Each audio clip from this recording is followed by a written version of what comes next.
আরে আমার মা, এসো।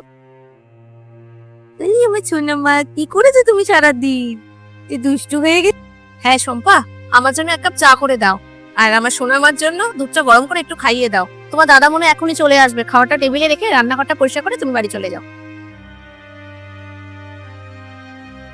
হ্যালো, কি করছো মা? ঠাকুমাকে বেশি জ্বালাতন করছো না তো? হ্যাঁ, বিরক্ত করবে না কিন্তু। ঠাকুমা যা রান্না করছে তাই কিন্তু খেয়ে নেবে। হ্যাঁ, আর ভাইকেও দেখে রেখো। দিদি, আমি তোমার খাবারটা বানিয়ে দিয়ে যাচ্ছি।